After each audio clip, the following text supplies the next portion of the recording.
Alors, une fois qu'on a calculé les moments au niveau des états limites de service et au niveau des états limites de service, bien sûr, les moments de flexion, plutôt les efforts internes, les moments de flexion et les efforts tranchants, on peut calculer le ferraillage longitudinal en se basant sur les résultats des moments pour les différents combinaisons. Alors, comme on a précisé, voilà donc déjà l'allure des courbes des moments que nous allons voir. Alors ça, c'est une courbe des moments qui correspond au poids propre. Donc ça nous dit là où il faut mettre les ferraillages, puisque vis-à-vis du poids propre, là, c'est une section qui est tendue. Et là également, c'est la section tendue. Alors pour les valeurs positives du moment, on va prévoir un ferraillage supérieur. Et pour les valeurs minimales voilà, les valeurs plutôt négatives du moment, on va plutôt prévoir un ferraillage inférieur. Alors là, bien sûr, ça c'est le cas du poids propre qui est une charge fixe. C'est pour cela que nous avons uniquement des valeurs, une seule valeur par section. Mais normalement, c'est une enveloppe que nous aurons, comme on l'a déjà présenté au niveau des états limites de service et au niveau des états limites ultimes. Alors, comme la fissuration au niveau des ponts, il est au moins préjudiciable, voire parfois très préjudiciable, alors le calcul il va se faire, ou bien le dimensionnement il va se faire au niveau des états limites de service. Et bien sûr, la vérification va se faire au niveau des états limites ultimes. Et en général, ce sont les combinaisons ELS qui sont dimensionnantes pour le cas du tablier. Notamment, il n'y a pas de séisme. Donc, pourquoi le séisme? Parce que tout simplement, lorsqu'il s'agit du séisme, qu'on prend uniquement les états limites ultimes, il arrive que même pour une fissuration préjudiciable, il se peut que les états limites ultimes soient, surtout accidentels, qui soient les plus défavorables. Et là, vu qu'on est en train de parler d'un tablier de Pondal, alors le séisme en général, euh, n'est pas à prendre en considération lors du dimension du tablier. Alors, une fois qu'on a l'enveloppe des moments, c'est-à-dire le moment pour chaque section, on verra le moment max et le moment min pour chaque section. Voilà.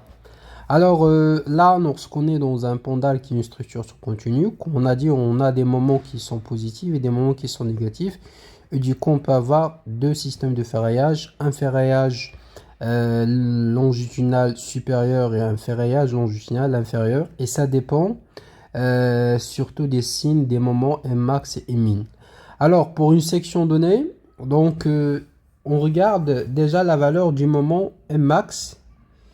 Bien sûr, là, c'est des valeurs algébriques que nous allons avoir, c'est-à-dire avec le signe. Si nous avons le max qui est inférieur à 0, nécessairement le min, ça va être également inférieur à 0. Et la valeur absolue de min, ça va être bien sûr supérieur à la valeur absolue de max. Si nous sommes dans ce cas, alors le ferraillage supérieur n'est pas nécessaire parce que les deux moments sont négatifs, à la fois le moment min et le moment max. Et par conséquent, c'est seulement le ferraillage longitudinal inférieur qui sera nécessaire. Et on va le calculer avec, bien sûr, la valeur absolue du moment min. Bien sûr, le signe indique là où il faut mettre le ferraillage. Et la valeur absolue, ça montre la quantité de ferraillage à mettre en place. Et là, lorsqu'il s'agit d'un signe moins, c'est inf. Et lorsqu'il s'agit d'un signe plus, c'est sup. Alors, si par contre le moment max n'est pas inférieur à 0, alors là, il faut regarder est-ce que le moment min est également positif. C'est-à-dire les deux moments sont les deux positifs. Et là, bien sûr, c'est le moment max qui sera le plus grand en valeur absolue.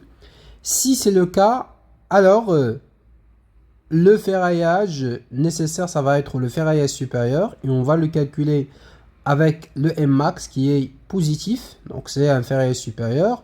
Et la quantité de ferraillage à mettre en place, ça va être calculé avec le moment max. Et bien évidemment, le ferraillage inférieur n'est pas nécessaire. Alors, lorsqu'on est dans la situation où le moment max il est positif et le moment min il est négatif, alors là nous aurons moins plus et moins, alors dans ce cas, nous aurons deux systèmes de ferraillage et nous aurons besoin d'un ferraillage supérieur et max, calculé avec max qui est positif, et un ferraillage inférieur qui est calculé avec la valeur absolue de Min.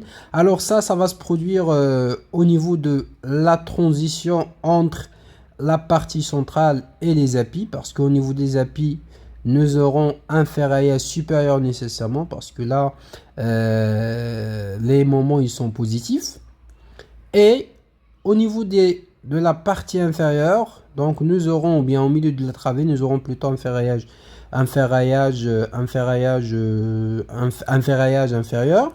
Et là, la transition entre les deux, en général, on va avoir deux systèmes de ferraillage qu'il faut calculer avec les deux valeurs du moment Mmax et la valeur absolue de Mmin. Alors, là, c'est un schéma donc du pendule. Alors, là, c'est la pile d'extrémité. Donc là, le moment, il est nul. Alors là, on n'a pas besoin de ferraillage supérieur et on va calculer juste le ferraillage inférieur avec la valeur absolue de Mmin.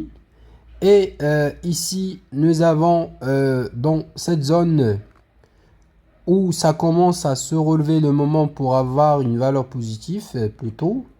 Voilà, nous aurons bien sûr deux enveloppes. Et là, nous aurons deux valeurs de moment dans cette zone, plutôt deux systèmes de ferraillage, un ferraillage supérieur et un ferraillage inférieur. Au niveau des appuis, le ferraillage inférieur nous sera nécessaire. Et après, nous aurons une zone de transition où les deux systèmes de ferraillage seront nécessaires. Et après, bien sûr, vers l'autre appui, donc le ferraillage supérieur n'est pas nécessaire. Alors là, j'ai représenté le cas de deux travées. Et bien évidemment, vous pouvez deviner et déduire ce qui va se passer en fonction d'un nombre de travées quelconque.